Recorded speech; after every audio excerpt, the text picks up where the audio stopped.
Talk English Podcast. English podcast for learning English. Hey everyone, John here. Let me ask you a fast question. Are you waiting for the perfect time to start speaking English? Maybe you think, when I learn 100 more words, then I'll start. Or, when my grammar is perfect, then I'll talk. Stop. That perfect moment, it never comes. Welcome back to the Talk English Podcast, your channel for learning English with confidence and real strategy. I'm John, your host, and today we are talking about the secret power of a small start. And I'm Ellen. I'm so happy to be here, John. I remember when I was learning a new language, the first step was always the most difficult. My mind felt big and heavy. Exactly, Ellen. We want to show you that learning English is not a mountain you must climb today. It is a small path you walk on every day. Today's episode is about a simple idea: why 5 minutes of English beats 5 hours of worry. We will break this big idea into easy steps so you can stop waiting and start moving today. Before we jump into those small steps, if you love learning simple and clear English lessons, please help us grow. Take 3 seconds right now, hit the like button, subscribe to the channel, and leave a comment below saying, "I'm ready to start small." Your support helps us make more lessons for you. Thank you. Now let's talk about the starting problem. Ellen, many beginners have what I call the starting problem. They know many words, they study grammar books, but they never actually start speaking or writing. Why is starting so hard? The word is motivation, John. People wait for a big feeling, a burst of energy to start a big project. They think, I need to feel 100% motivated to study for 2 hours. But real learning doesn't need a huge fire, it needs a small, constant spark.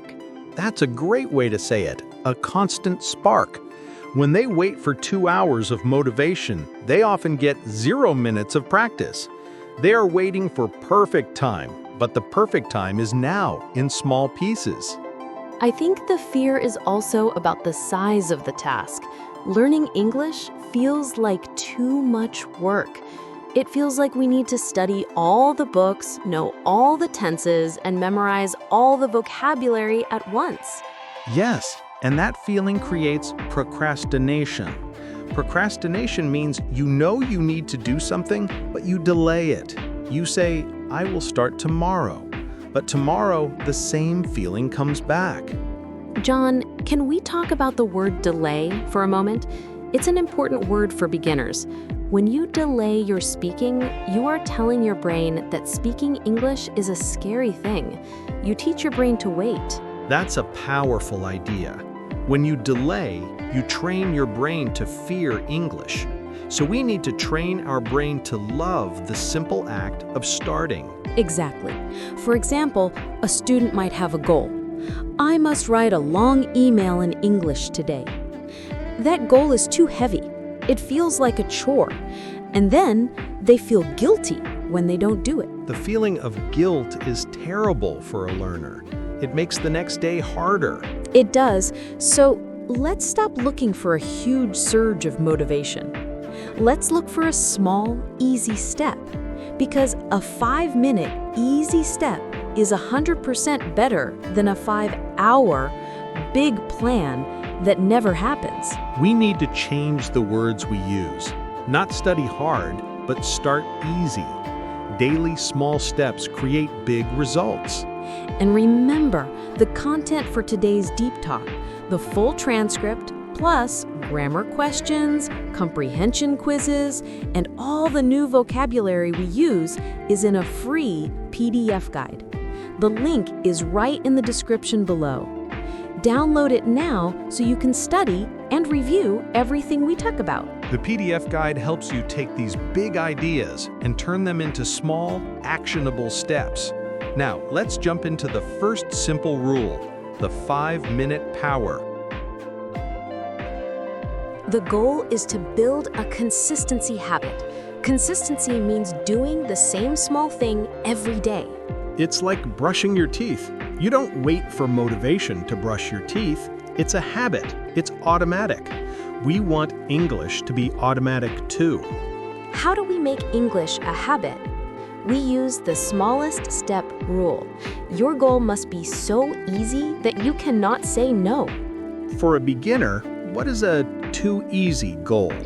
It could be, I will write one English sentence in my notebook, or I will listen to 1 minute of an English podcast, or I will say good morning to my mirror in English.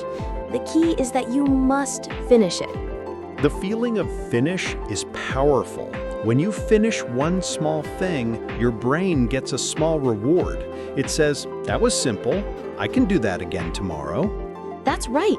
The first goal is not about learning a new word. The first goal is about showing up. It's about not letting the day end at 0 English. Let's look at the difference. Student A says, I will study for 3 hours on Saturday. Student B says, I will study for 10 minutes every day.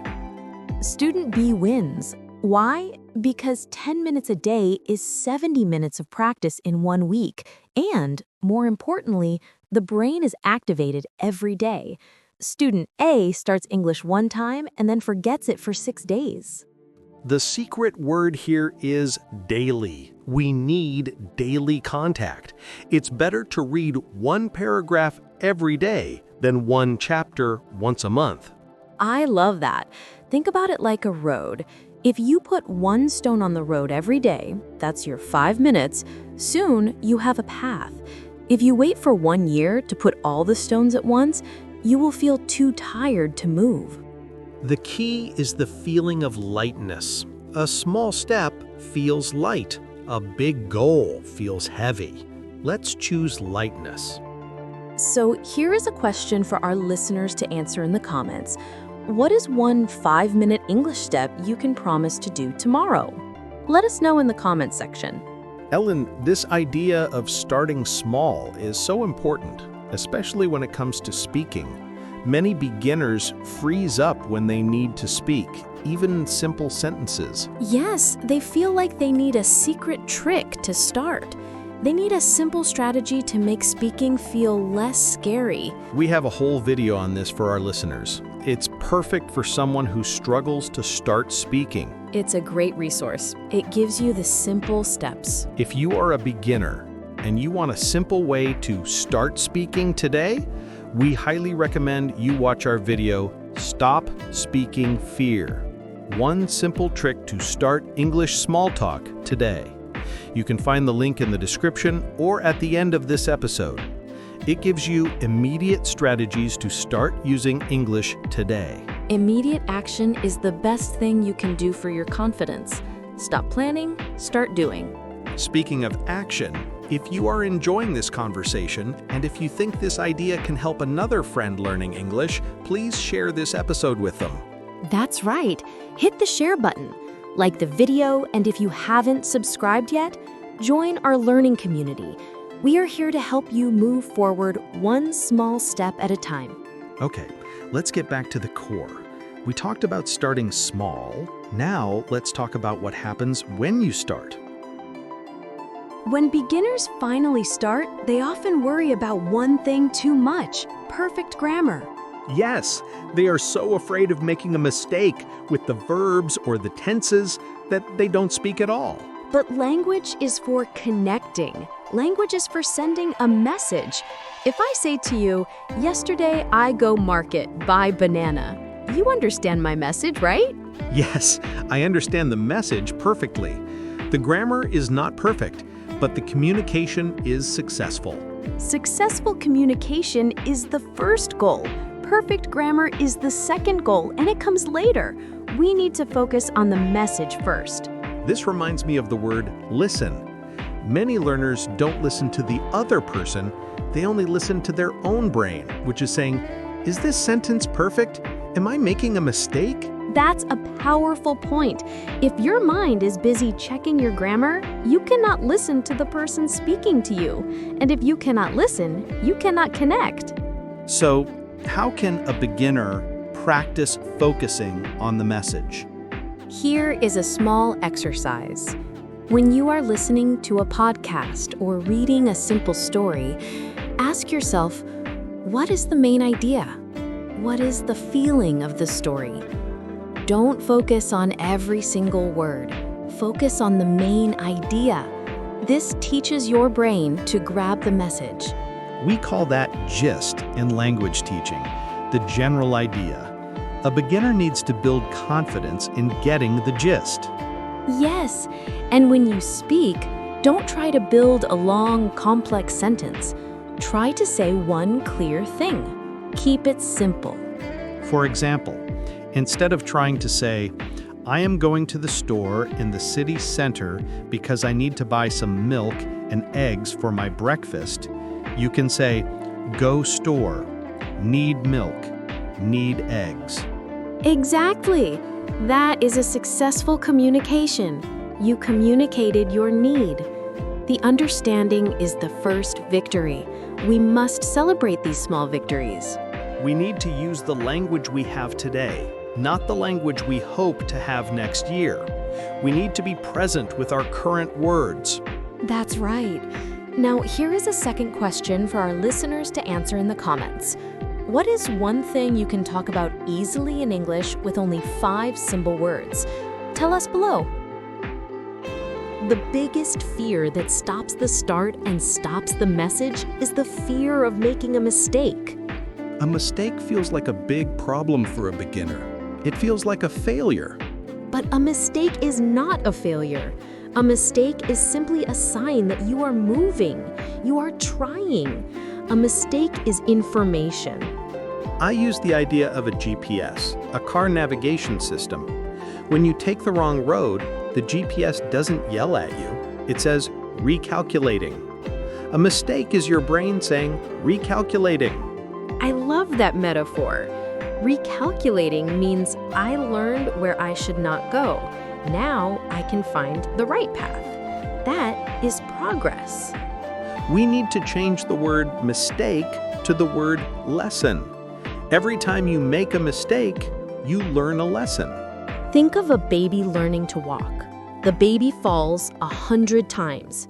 Does the baby cry and stop trying forever? No. The baby is just gathering information. Oh, my balance is not correct yet. Let me try again. We should have the courage of a baby. The baby is not afraid of the trying. And look at the word try. Try means you are active. You are not waiting.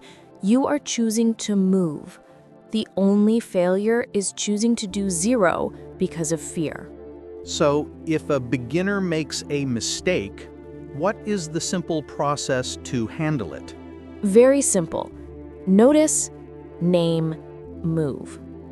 Notice, I think I used the wrong verb tense. Name, that was a grammar mistake. Move, correct it if you can, or just continue the conversation. The most important thing is to move forward. Don't stop the flow. The flow of communication is more important than the perfection of one word. And remember that amazing PDF guide we mentioned? The one with the full transcript, grammar questions, and vocabulary practice? It is specifically designed to help you review your mistakes and learn the correct forms without pressure. That's right. The second time you use the PDF guide, you can check the grammar you used and turn that mistake into a lesson for the next time. Find the link in the description. Learning is loud and growth is messy. It's okay. We are not looking for a silent, perfect result. We are looking for progress. Progress is distance traveled, not distance compared. Focus on your steps. Focus on your daily effort. So, let's bring it all back to the small start.